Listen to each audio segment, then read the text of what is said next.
So, hi guys! Ngayon magluluto tayo ng crema de fruta. So, ngayon, naglagay na ako ng powder ng Mr. Gulaman, kulay white. Dapat mainit pala yung tubig para matunaw yung powder.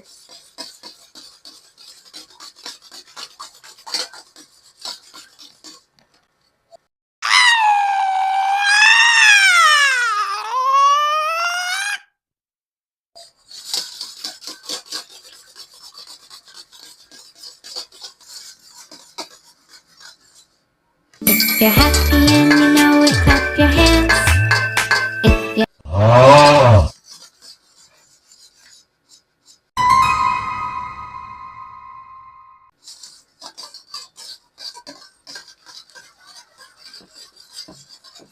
So, yan guys, medyo namumuo na siya.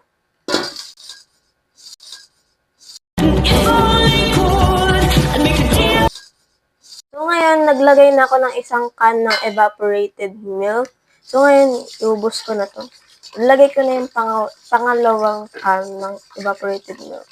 So, Angel's Milk, nga pala to. All-purpose cream. Masarap to, guys. Promise. Lalong-lalo sa halo-halo. Tsaka sa mais con yelo. Tapos halo-haloin lang natin.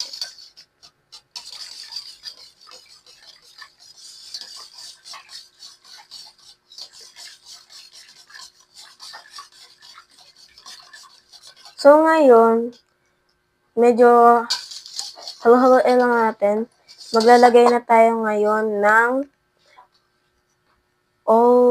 cornstarch. So, dandan lang. Para hindi siya mamuo-muo. So, cornstarch nga pala to. Sorry, nabubulol ako. So, mix lang natin siya hanggang matunaw yung cornstarch. Let's mix it. Oh, wow. Mekos. So, ngayon, nalagyan na natin ng condensed milk. So, nilagyan nga pala namin ito ng brown sugar.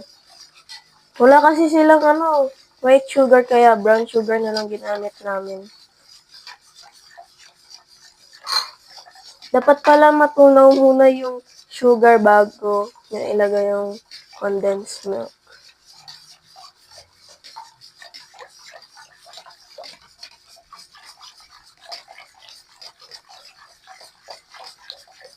So, maglalagay tayo ng cheese. Itong cheese nga pala is optional lang to. Pwede nyo hindi ilagay or kung gusto nyo ng cheese sa dessert nyo, edi maglagay kayo. Optional lang naman. It's your choice. So, ngayon nga pala guys, isasalang na natin siya sa kalan.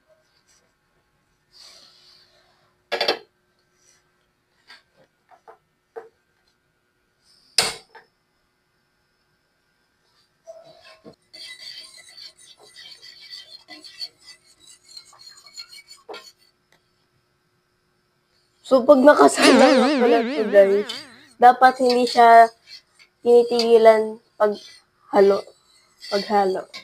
Yun.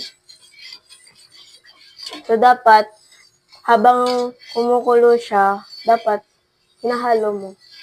Sabay. Right? Okay?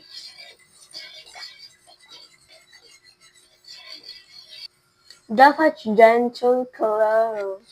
Dapat gentlewoman or gentleman. Yeah! Sure lang.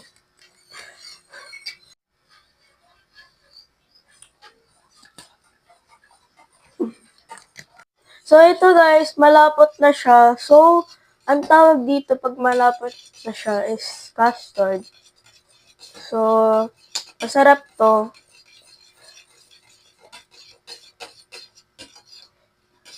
Masarap guys. As in.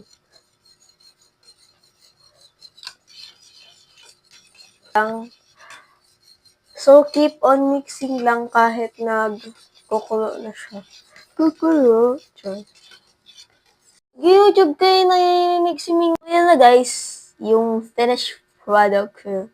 So, yung gagawin nyo na lang dyan is ilagay nyo sa ref para patigasin. And kinabukasan or hating gabi, pwede nyo nang kainin yan. So, yan. May little heart pa tayo dyan. Hindi lang siya mukhang heart kasi, basta hindi lang siya mukhang heart kasi kulang sa cherry. So, ito. Hindi ko alam kung anong tawag dyan. Basta heart. Imagine nyo na lang yan. Heart. Okay? Okay. The finished product. So pretty. Okay?